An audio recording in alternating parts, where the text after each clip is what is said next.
Hi, my name is Gil Robertson, president of the African American Film Critics Association. Today we are spotlighting the hit NBC show Quantum Leap and thrilled to welcome writer Benjamin Rabb, writer Derek Hughes, and director Tamika Miller. We're going to introduce you to the AAFCA members who are on the call today, starting with Kim Singleton in New York, New York, Reggie Pounder in Chicago, our facilitator Katia Woods in Philadelphia, Dana Abercrombie in New York, Nancy Green in Los Angeles, Jill Monroe also in Los Angeles. I'm going to let you guys do what you do so well, and we'll see you on the other side. My name is Dr. Ben Song. I'm a time traveler. I leap into other people to change history for the better. Incredible. So you're on board with the time traveler thing? Who am I this time? You are a spy. Awesome. The day the LA riots began. There's no way out now. Area 51. It's UFOs. I'm in the future. We are in serious trouble. How is this possible? This is the butterfly effect to end all butterfly effects. You're about to be in a full-blown witch trial. Witches! Everything's changed. He won't survive. Never punched a Nazi before. Felt pretty good. I never know where. This is insane! Or who I'm gonna be. It's the adventure of a lifetime. Hello, everyone. Kim Singleton, considered Blacklit podcast and television show out of New York City. There's so many layers to the LA riots and so many perspectives. What led to the decision for you to have Ben leap into the body of a young Korean boy and tell it from that perspective? And that's for everybody. I'll start off. When you have a partnership, it's always double Dutch. Yeah.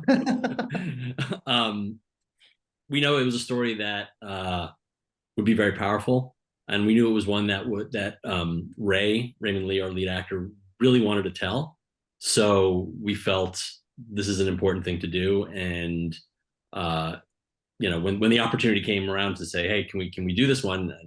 And Dean and George Harris and Martin Giro, our showrunners, were on board. We were very excited because we felt like this is sadly a timeless story, but also very timely. And we were really looking forward to telling it. And again, because Ray had been really wanting to do something like this, we saw a great opportunity.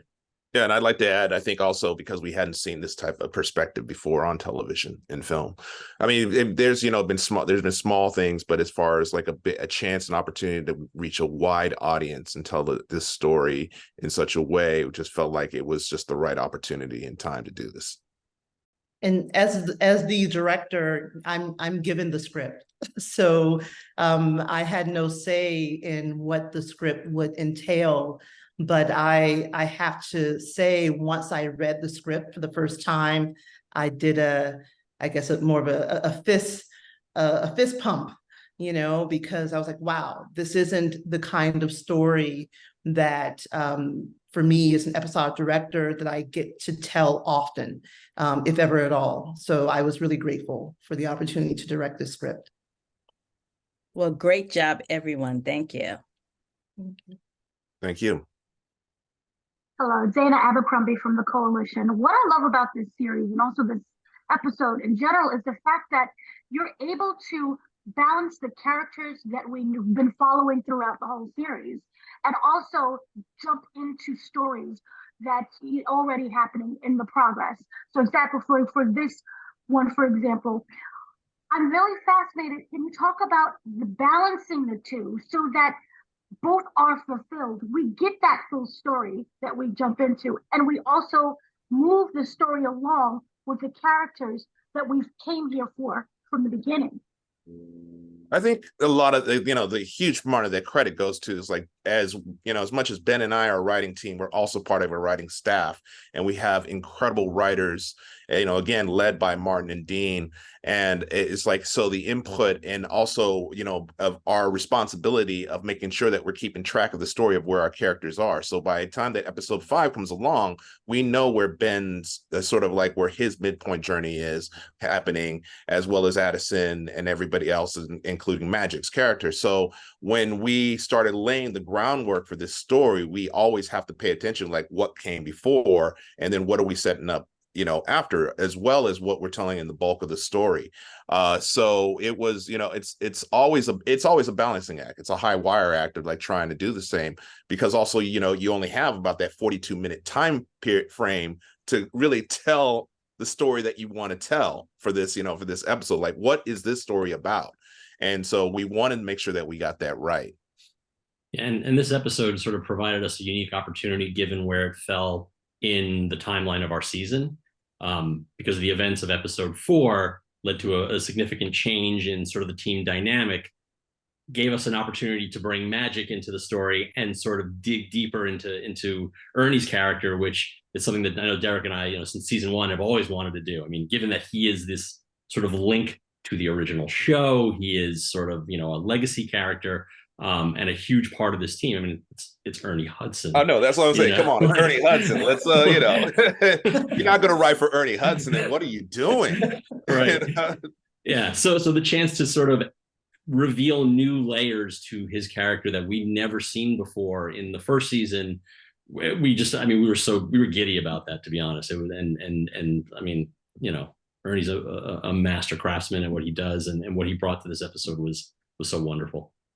My name is Nancy Green with Film Critique. And I love what you guys have done with Quantum Leap. I used to watch it when I was young. So I really love how there's so much diversity in the show.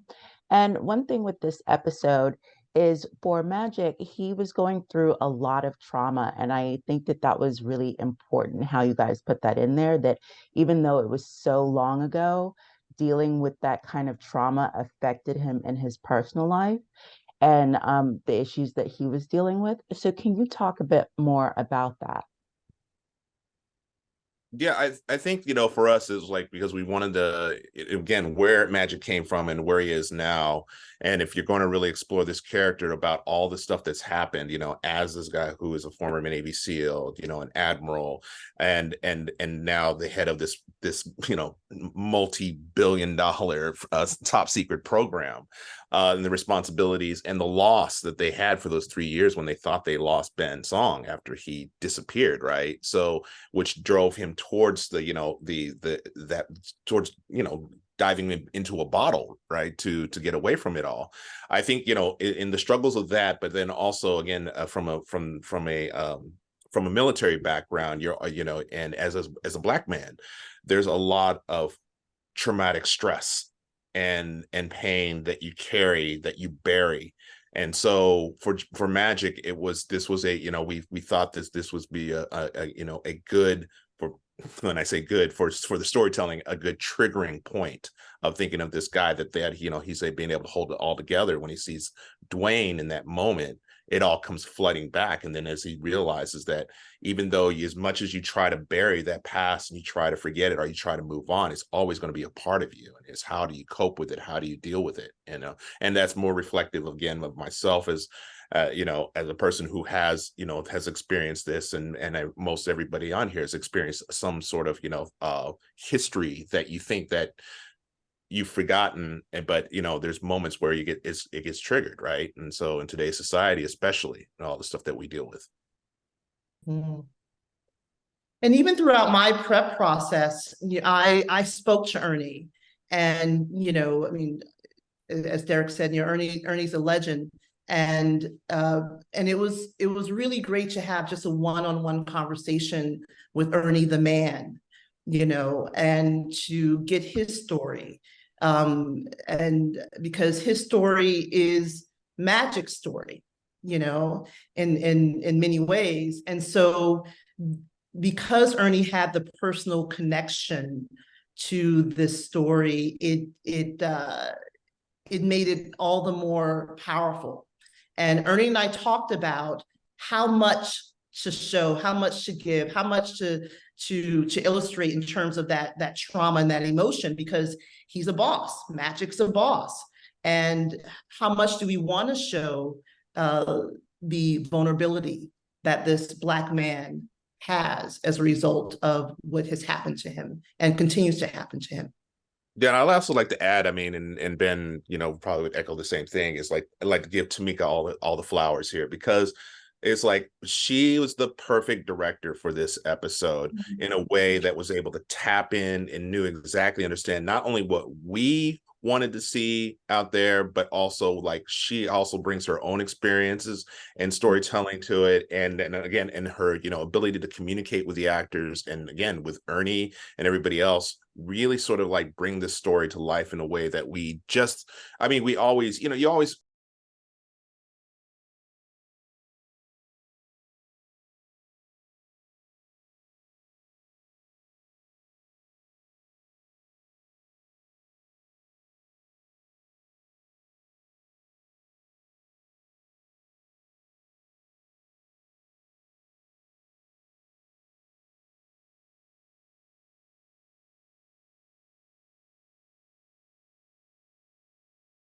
Oh, thank you.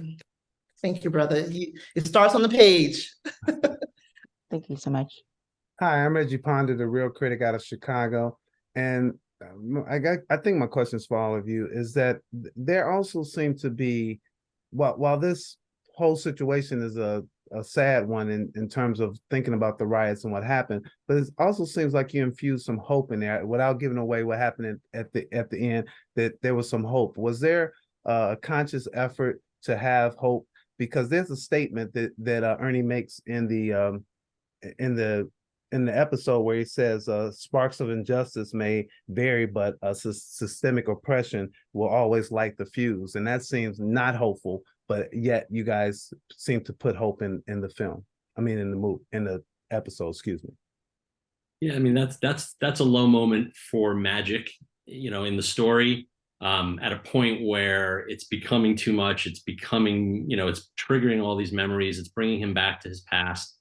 And then by the actions of, you know, our team and Ben and our characters, it changes, you know, the possibility changes. And while there may be validity to Magic's statement, and it is kind of a sad ongoing truth, part of what this show does when you walk in another person's shoes is to try and show that there is hope, and to always, you know, never let go of that possibility, never forget that hope exists even when it seems like it doesn't.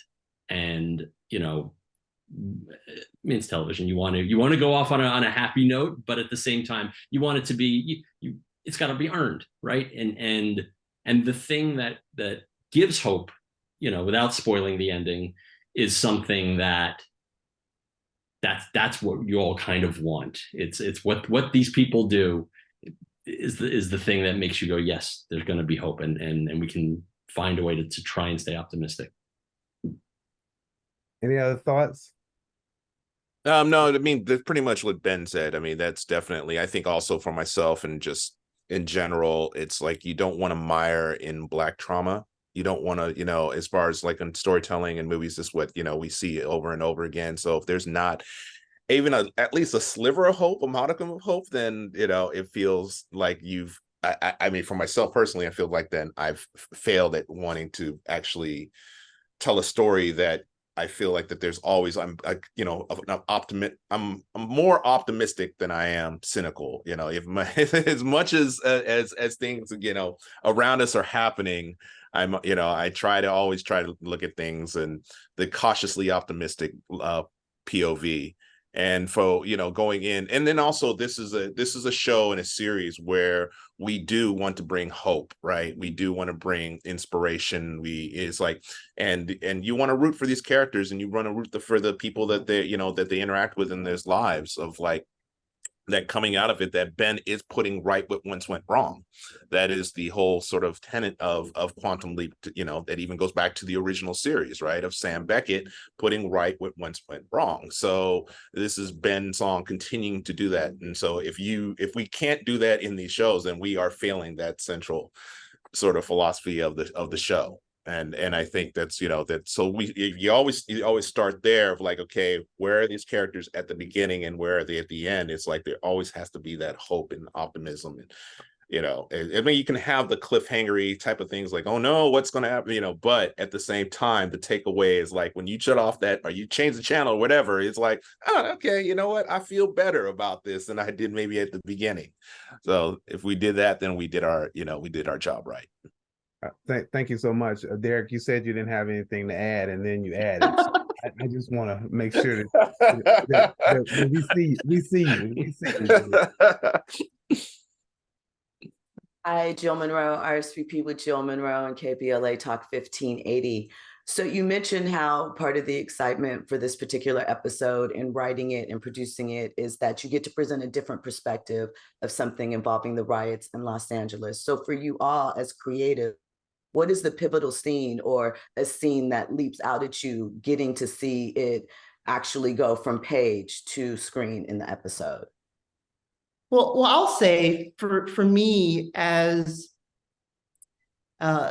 regarding this subject, the LA riots or LA uprising, I'll say, for me as a Black woman director, it is when we typically see this subject or subject like it when there are uprisings, it's typically through the media, through the lens of the dominant culture, which is white. And so for me as a Black woman director, I come to this episode with a direct, lived, embodied experience, having lived this conflict to some extent. And so I bring my perspective as a Black woman, a perspective that's multidimensional, that is more humanizing. And that's really exciting to me.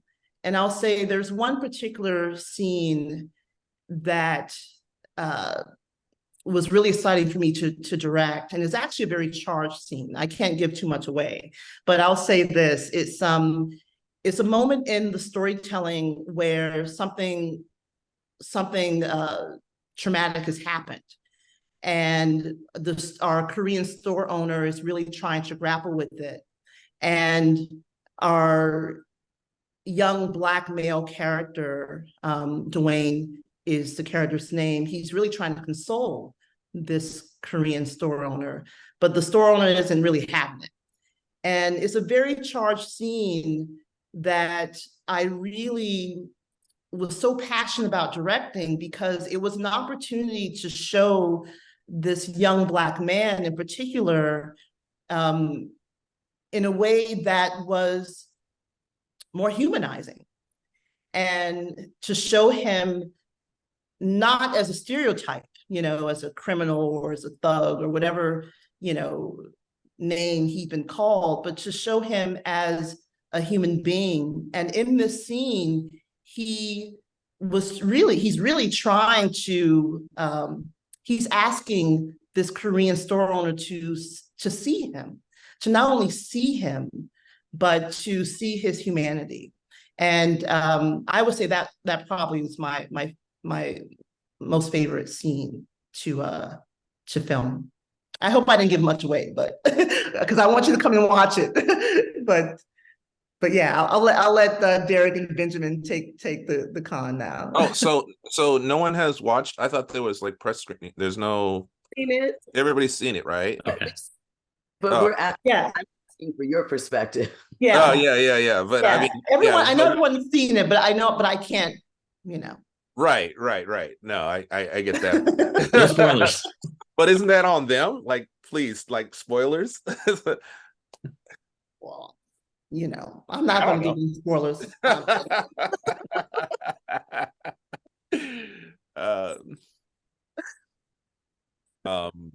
Ben, you want to go? Sure. I mean, look, I do not belong to either of the communities that are in the spotlight in the story. So I came to this from an outsider's point of view. When the riots or the uprising, excuse me, happened, I was in college. I wasn't in Los Angeles. I wasn't here. I was not a part of this.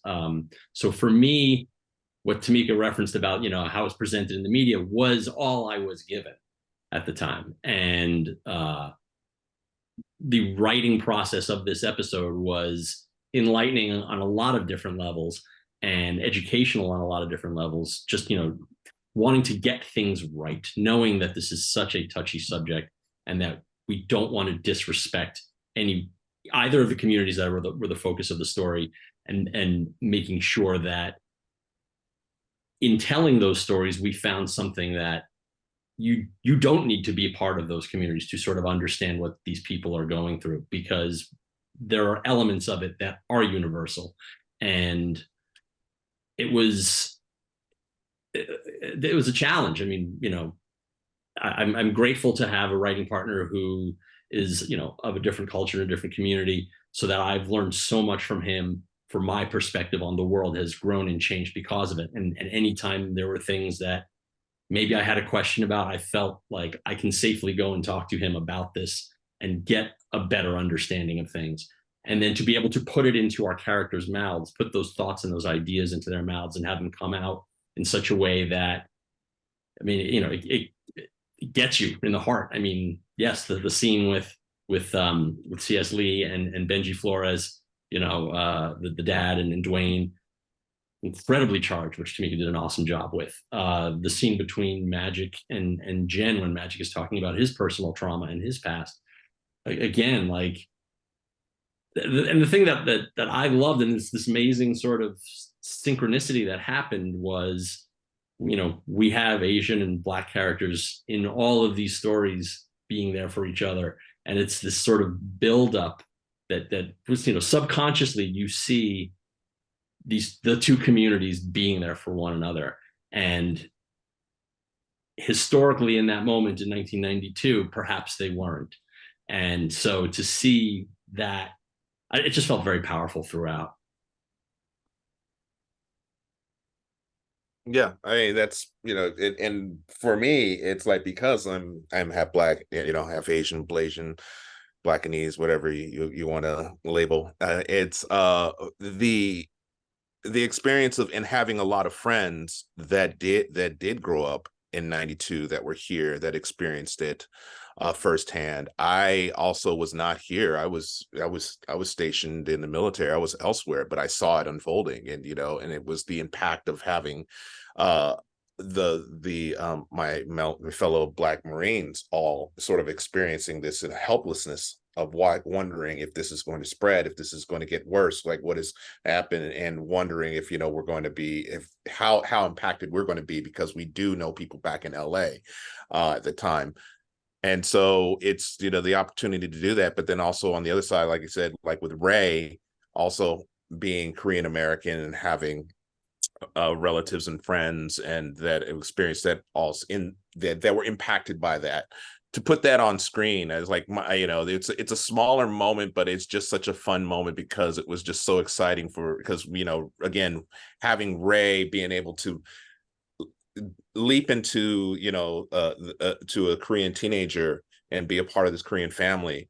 And there's a moment when he basically goes off on his dad in Korean, and it's just such a fun moment, because Ray really got into it and does this whole rip, and then C.S. Lee goes, "When did you learn to speak Korean?" And it's just like, it's just such a sort of a generational moment where a lot of kids also, they don't have that, the second generation sometimes don't continue to carry on the language, of their parents, original language and stuff. So that was just small nuggets like that we wanted to put in there, which was a lot of fun. And then just on a visual sense, I think a really fun moment, which Tamika shot, was we were out on the street and we got to sort of recreate the iconic rooftop Korean scene with some famous stunt actors, Simon Rhee and Philip Rhee and Jeff Amata. They're the guys that are up on the rooftops with the guns, the rifles and stuff. And that was also, we wanted to, put that in there just again, sort of like as sort of an iconic landmark, even though we didn't have the opportunity to actually go out into the streets of Los Angeles. We had to sort of recreate that, but it's such a very sort of iconic moment that is sort of seared into people's memories of things that happened in 92. And then the confrontation with just what was going on with the LAPD and how people were treated, and it was just rough all around. So just being able to put all that on the screen and see all that stuff, I think was just, there's no really one singular moment for myself. I think because just rewatching it again last night, of just seeing all this stuff, it just all comes together in such a very nice tapestry of what we wanted to tell. Thank you. Nice paintings. Jill does have the artwork. Yes, she does. Hi, Katya Woods, Cup of Social in the Philadelphia Tribune. I love how we're having this discussion, because I feel like sometimes the media helps flame the stokes of, the tension between Asians and Black people. Mm-hmm. And I say Black people because there are a lot of Asian stores in like Hispanic neighborhoods, and you have that battle between the bodega and that type of thing. But I also think it's important. I think it is the purpose also to have this episode, to have the discussion, because while we have a whole generation, I was in my 20s when this happened. But there's also a whole generation of us, I would say like Generation X, where a lot of us went to school, we lived in middle-class neighborhoods, we have friends of all different backgrounds. So our history necessarily isn't adversarial with people of Asian descent. We grew up, whether it was hip hop or, whatever the thing was that bonded us. So I'm always like, yes, it's a discussion we need to have. We need to dive into it, but it's also important to show that it's not always tension. And that's the part that always bothers me. Why don't we see, you're a product. There's a lot of interracial dating between Black and Asians. Are you hoping that we have more of that discussion as well? Because again, it's easy to lean in to the negative, because that discussion is way bigger than just a group of people being allowed to have businesses in a neighborhood that's predominantly Black. It's way bigger than that. And we never talk about those nuances. Are you hoping that we also show and have the discussion about that it's not necessarily always tension? And then I feel like it is that second and third generation of kids, whether they're Black or Asian, that are saying, wait a minute, you can't be just this blanketed.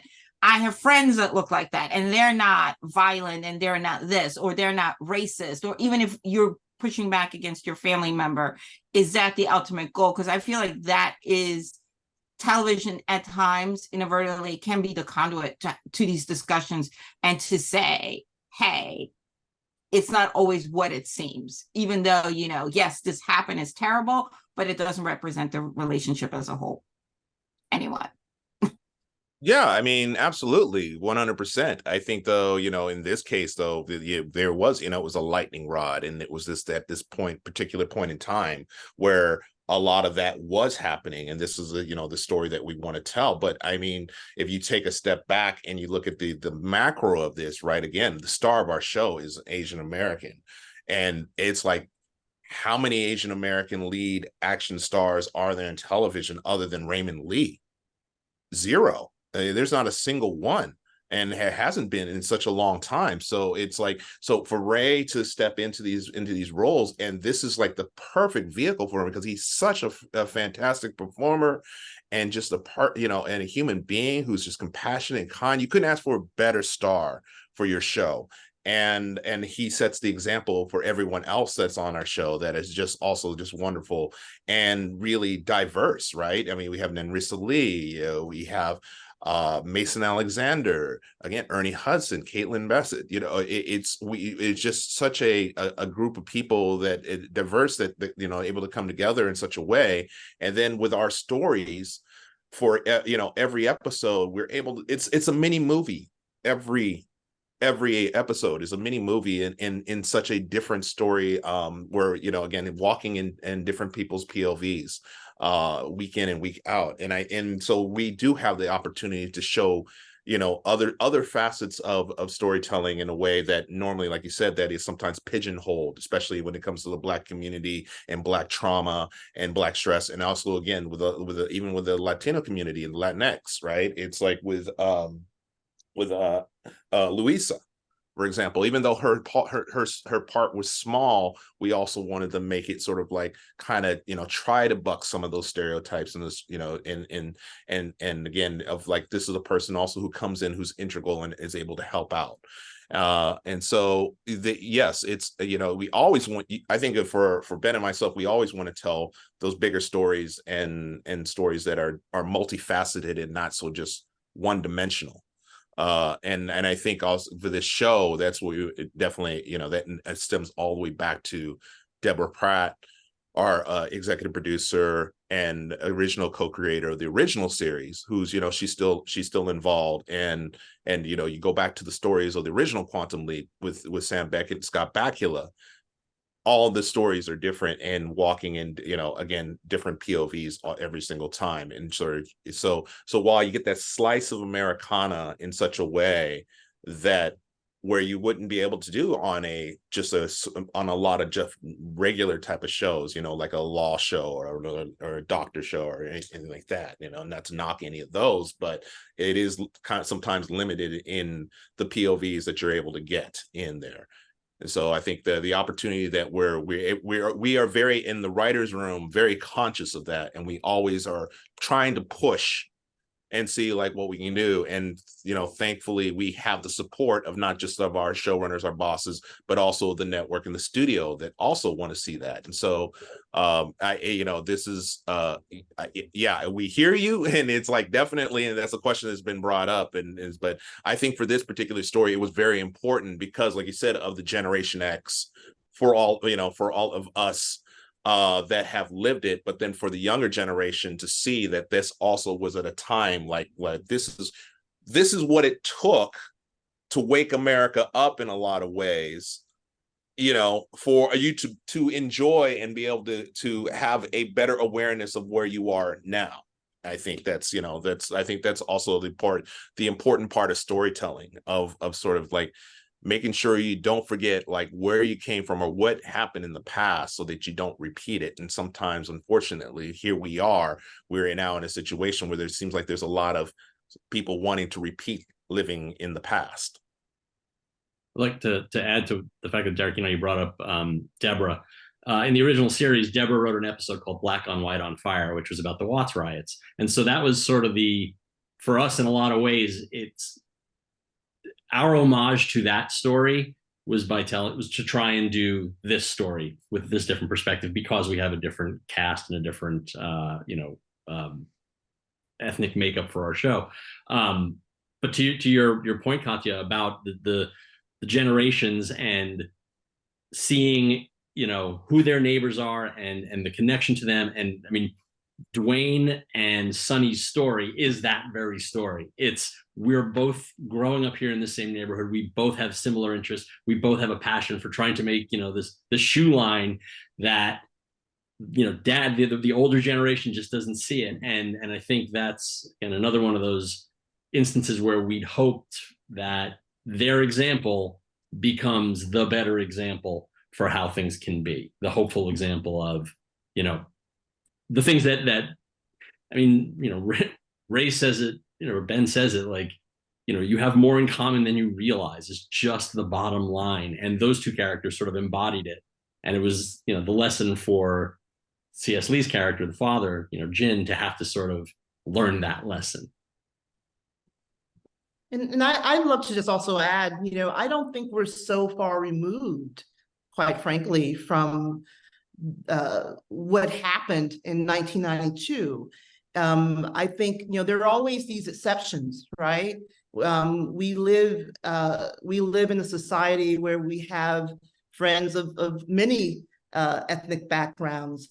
What I love about Quantum Leap is that if, to Derek's point, if you look at the macro, you have characters, you have actors at the helm of the show who are, Asian, Korean Americans, you have a Black American, you have a non-gender conforming actor. I mean, I can't think of another show, quite frankly, that checks all of those boxes, quite frankly. And it's not just one Asian, co-lead, there's two, so I think in terms of what Quantum Leap, as an outsider of sorts, is doing, is clearly has attempted to do just in the casting, is to really show that this is an inclusive show, and I think that the fact that Benjamin, Ben, and Derek are tackling the subject of the LA uprising. I mean, we can look at Black Lives Matter, we can, this history is not so far removed, I think, from times that we live in. And I think it's important to show and to illustrate and to remind younger generations of like, oh, this isn't new. This uprising is not new. This is something that has been happening and continues to happen. I think there's importance in all of it. Hi. I was a huge fan of the original Quantum Leap, and I was so excited when this happened. And talk to us about your approach in making it a different show, but still keeping the same thing. And I think you guys do it very well, because a lot of remakes go off in such a different direction that it loses its original fans. So talk to us about your approach in doing that. I mean, when we came on the show, obviously it was already in process, it was going to go forward. So some of the stuff had already been decided. And I think the thing that was most important was to not, jettison what had come before, because what had come before worked so well, which was what we call the 4 H's, which is heart, history, humor, and hope. And those are sort of the thematic elements that run through pretty much every episode. While we, audiences have grown and evolved, and the kind of way we consume entertainment now is a little different than maybe we did back then, and sort of the expectations for the kinds of stories we want to tell are different. I mean, Quantum Leap as a concept, I think, just lends itself to just variety, and the kind of variety that sometimes it's just fun. Sometimes there's a message you want to put forth. Sometimes there's, just something you want to make people feel. And I think, I won't speak for both of us, but certainly for me, I'm grateful that the show has managed to sort of fire on all those cylinders and continue to sort of have the spirit of the original while still being its own thing, with a new cast, a new approach, a new way of saying, we're not just, redoing what was already there. We're building on that foundation and taking it in new directions. Hello, Dana Abercrombie again. Kind of piggybacking on the discussion previously, I'm really interested in how much this present day events impact the stories that you tell from the past. Because if you look at it, everything, again, it's kind of cyclical. We're still going through the same of, oppression and voters' rights. And even you can look up and say aliens. You had entered into the episode about aliens at one time, and that made it into the news for today. So how much do you focus on the present in order to focus on the past? I think because of where we are, it's very easy. It's unfortunately it's a double-edged sword, or where there's so many things that we're experiencing now in the society, as a country, that it does feel like that we are just repeating history, and in ways where you're just like, I don't want to go through that again. I don't want to, so when it comes to the storytelling, there's a lot of similarities, but that also just is just a reflection of like just human nature and characters that that have shared experiences throughout history. So when we are telling stories, it's like, yeah, there's always going to be a how can that relate to what's going on now, but without it feeling preachy, without it being too on the nose, because at the same time, it's like we're still telling about people traveling through time. It's like, you still haven't, you still want to have fun with it. So I think it's, yeah, we're when we are coming up with story ideas and stuff like it is kind of like, what is the connections? If we can have the connections, we'll try to find the connections. And sometimes it's very easy, and other times you're like digging and scraping and you're trying, and you're like, maybe this isn't the one that we're going to tell. Yeah. It's like, yeah, maybe we'll throw that out and we'll start all over. And that's happened before. Hi, Nancy again. So I was really curious about, you mentioned in one of the earlier examples how the Watts riots episode influenced this one as well. And I wanted to know, can you talk about how you choose the stories that you're going to tell, not so much from the historical perspective, but just the kind of stories that you want to get into with Ben, and how that influences the rest of the storyline, like the through line? I mean, everyone, I think, comes into the season with ideas, right? Like we all kind of, whether overtly or secretly, I think we're all kind of history buffs. And we want to sort of, be able to play in different time periods and tell stories. And again, some time periods lend themselves to specific events that you're like, oh, this would make a great scenario for an episode. Other times it's just it's a more thematic thing, and you kind of try and find the what's the good setting for that. But I think, every episode is different. There's no one like, oh, this is exactly how we do it each time. The only thing that I'd say is consistent is us making sure we are tracking our character's emotional journey, where we start them in the season, how we progress them until we get to our finale. The very not regimented, but certainly structure of character arcs dictates a lot. And when it comes to the scenarios we put them in, it is really about what can we make? What can we feasibly produce? What can we afford to do? There are realities how much time do we have? Yeah.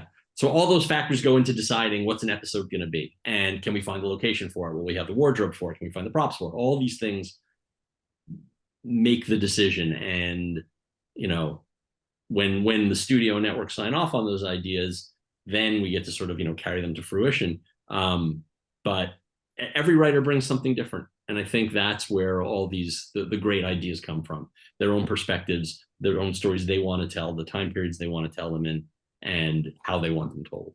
Thank you. Thanks. And I love the show. So thanks for watching. Thanks. This question is for Derek and Benjamin. You guys talked about that there's the 4 H's, which is the heart, history, humor, and hope. And it seems like you missed one in this one, which is humor. And I think probably intentionally so, because it was such a tough thing to do to add that humor. Did you look to try to put humor in there, or just say, this particular story just doesn't call for it? I mean, there were moments that were scripted and shot that ultimately, I think at the end of the day, when Tamika and the executive producers looked at the episode, were like, is it too jarring? Is it too? I won't speak for you, Tamika. You can obviously answer this as well. But from us having shot it and then seen the cut of it and like, oh, what happened to these things? I can see why the choices were made, and I respect those choices, because it is. You don't want to take away from really what the episode is about. So that puts you on the spot, Tamika. Well, I mean, what Benjamin said, yeah, I mean, there are moments, but this is a charged subject, it's a charged subject. It just is what it is, but I think we definitely infuse, I think Derek had mentioned when Ben suddenly starts to talk Korean, to his father, and his father's like, when did you learn Korean? I mean, I think we definitely tried at moments to infuse some levity you know, because there's another, you know, there's another take I could have used, you know. So for me as a storyteller, as a director, you know, I want to have the option, you know, and once I get into the editing room, it's like, okay, this makes sense here. You know, it's not all up to me. I submit my cut and it's up to the producers, obviously, in the end. But yeah, I think, you know, we tried here and there to give the audience a moment to just breathe, you know. So Yeah, and also especially when in this show, if it's a serious subject matter, it's like you tend to front load any sort of humorous, more lighthearted beats at the beginning, because as you start to delve in and, you know, really dive into a story, it's like those moments become few and far between later on. So like there was an example where we had early on when Magic is about to go into the chamber for the first time, and this is the first time, and everybody's sort of like, Addison is like, you know, you sure you got this? And he was having trouble with the handling. And, you know, he's a bit of a Luddite in that fashion. And so there was a little bit of a gag there with that about him not, you know, grasping how to work the handling and stuff. But eventually that, you know, we lost that. It's like, so, and then like you said, it's like, but the more you go into the story, that trying to do any sort of snide remarks or, you know, quips and all that would just not feel authentic in the moment. You know, if all of a sudden someone's making jokes as the as the LAPD is holding you at gunpoint, it's just it'll take you out of the story. So yeah, I mean that's to say where Ben and I, we always say, you know, we like to write, we like to write humorous situations, but we're not one about the one-liners and the jokes and stuff. That's not our style or approach. And it's this show where you're absolutely right. It is like there are moments in the series and episodes where you're able to have a bit more humor and fun, like tonight's episode, for instance. It's much more lighthearted. No, I appreciate that. I'll say the episode worked. I just was wondering, since you mentioned the 4 H's, how you struggle with that. And thank you all for your answers to that. Thank you. Oh, no. Thank you. Hi, Jill Monroe again. As a Gen Xer who was in LA in 92, definitely outside during the uprisings. I wanted to know how you utilized Los Angeles as a sub-character in this, because obviously you mentioned there weren't, you know, places that you didn't necessarily go and utilize for filming, but the backstory of what Los Angeles was at that time is an important part of the story, but not overpowering in this script. So how did you balance that and use that in the writing process and directing? Well, from the writing process, we were given marching orders like, hey, we need to do this in 7 days. And so, and this is how much money, you know, you're going to have for this episode. And so you cannot be overly creative with this. You're going to have to be very technical and really sort of strategic about how to do this. And that's why it became sort of this very sort of insular, you know, or sort of like the shoe store. We knew our locations early on. Like we knew, okay, we're going to have to put this here.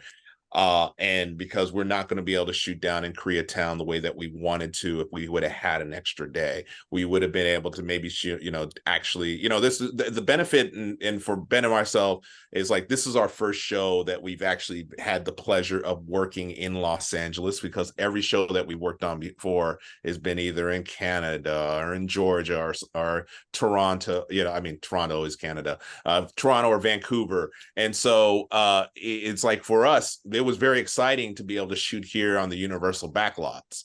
And so, the Universal backlot, thankfully, is actually a place that you can make a lot happen, of that magic of making it feel like it's Los Angeles. And so I hand that off to Tamika, because like where she had to come in.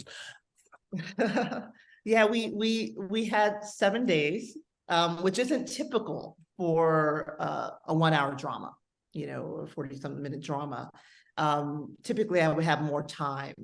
But this is what we were up against, and it was all very contained. So to echo what Derek just said, we didn't go out and shoot in the streets of Los Angeles, in actual Koreatown, in LA. We recreated that in this episode, all on the back lot, every single day, every single frame.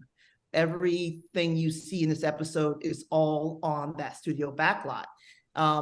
Props to the production designer, the art department team, to wardrobe, to all the key crew who made all of that happen, because I believe it.